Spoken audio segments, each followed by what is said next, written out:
আর মাত্র কয়েকটা দিন পরেই একটা নতুন বছর শুরু হতে যাচ্ছে। আর আমাদের অনেকের মাঝেই একটা পরিকল্পনা থাকে নতুন বছরে একটা নিরাপদ ব্যাংক বা আর্থিক প্রতিষ্ঠানে আমাদের সঞ্চিত অর্থ ইনভেস্ট করব, যাতে সেখান থেকে নিশ্চিন্তে একটা ভালো মুনাফা আমরা পেতে পারি। আর এদিক থেকে রাষ্ট্রায়ত্ত বাণিজ্যিক ব্যাংকগুলোতে টাকার সঞ্চয় করাই হচ্ছে সবচেয়ে নিরাপদ। আর এদিক থেকে রাষ্ট্রায়ত্ত বাণিজ্যিক ব্যাংকের মধ্যে অন্যতম জনতা ব্যাংকে টাকা জমা রাখাটা হতে পারে অন্যতম একটা স্মার্ট ডিসিশন।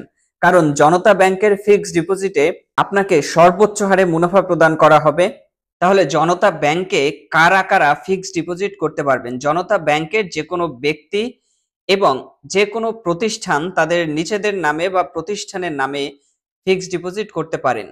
জনতা ব্যাংকের ফিক্সড ডিপোজিট বা এফডিআর এর ৩টি মেয়াদ রয়েছে এবং ৩টি মেয়াদের জন্যই সুদের হার পৃথক পৃথক। তবে সুদের হার আলাদা হলেও ৩টি মেয়াদের জন্যই রয়েছে বেশ আকর্ষণীয় সুদের হার, এবং এখানে অল্প মেয়াদে আপনারা বিনিয়োগ করে বেশ ভালো পরিমাণের মুনাফা লাভ করতে পারেন। জনতা ব্যাংকের ৩টি মেয়াদের মধ্যে রয়েছে প্রথমে ৩ মাস এবং তদূর্ধ্ব কিন্তু ৬ মাসের কম। এই মেয়াদের জন্য জনতা ব্যাংকের ফিক্সড ডিপোজিটে মুনাফার হার বা সুদের হার ৮.৫০%। পরবর্তীতে রয়েছে ৬ মাস এবং তদূর্ধ্ব কিন্তু ১ বছরের কম। এই মেয়াদের জন্য জনতা ব্যাংকের ফিক্সড ডিপোজিটে সুদের হার ৮.৭৫%। পরবর্তীতে রয়েছে ১ বছর এবং তদূর্ধ্ব এবং সর্বোচ্চ ২ বছর।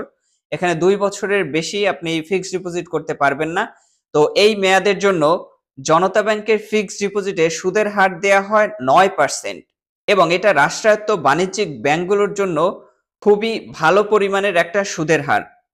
আপনারা হয়তো বেসরকারি কিছু কিছু ব্যাংকে ফিক্সড ডিপোজিট করলে এর চেয়ে কিছুটা বেশি পরিমাণে সুদের হার দেয়া হয় বা এর চেয়ে কিছুটা বেশি পরিমাণে আপনারা সুদ পাবেন।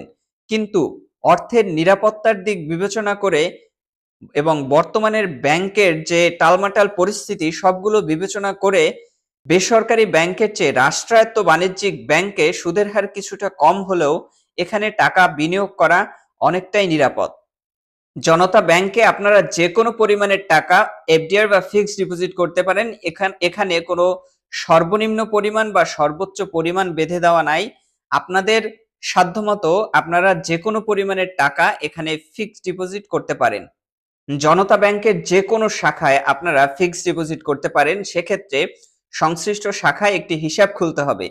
হিসাব খুলতে হলে হিসাবদারির ২ কপি পাসপোর্ট সাইজের ছবি, নমিনির ১ কপি পাসপোর্ট সাইজের ছবি, হিসাবধারী এবং নমিনি উভয়ের জাতীয় পরিচয়পত্রের কপি, নাবালকদের জন্য জন্ম সনদের কপি, ইউনিয়ন বা উপজেলা পরিষদের চেয়ারম্যান, পৌরসভা বা সিটি কর্পোরেশনের মেয়র কর্তৃক প্রদত্ত নাগরিক সনদ দাখিল করতে হবে।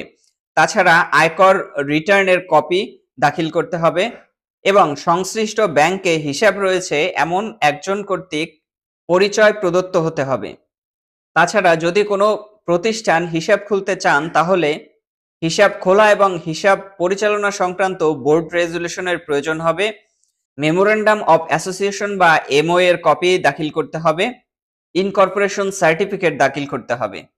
এবারে মেয়াদ পূর্তির পূর্বে কেউ যদি ফিক্সড ডিপোজিট ভেঙে ফেলতে চান তাহলে সংশ্লিষ্ট শাখার ম্যানেজার বরাবর একটি আবেদন দাখিল করতে হবে, এবং ৩ মাসের কম সময়ে যদি আপনারা এফডিআর ভেঙে ফেলতে চান তাহলে সঞ্চয়ী হিসাবের সুদের হার প্রদান করা হবে, মানে ৪% হারে সুদ প্রদান করা হবে, এবং ৩ মাসের বেশি কিন্তু ৬ মাসের কম মেয়াদের যদি আপনারা এফডিআর ভেঙে ফেলেন তাহলে ৩ মাস মেয়াদি এফডিআর এর যে সুদের হার মানে ৮.৫০% হারে সুদ প্রদান করা হবে, এবং ৬ মাসের বেশি কিন্তু ১ বছরের পূর্বে ভেঙে ফেলতে চাইলে ৬ মাস মেয়াদে যে এফডিআর এর রেট ছিল অর্থাৎ ৮.৭৫% হারে মুনাফা প্রদান করা হবে।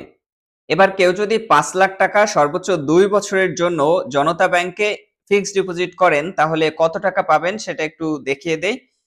৫ লাখ গুণ হচ্ছে ৯%, কারণ ২ বছর মেয়াদে হচ্ছে ৯% হারে সুদ প্রদান করা হবে, গুণ ২ ইকুয়ালস টু ৯০,০০০ টাকা। ৫ লাখ টাকা ২ বছরের জন্য ফিক্সড ডিপোজিট করলে জনতা ব্যাংকে ৯০,০০০ টাকা আপনারা শুধু সুদ পাবেন।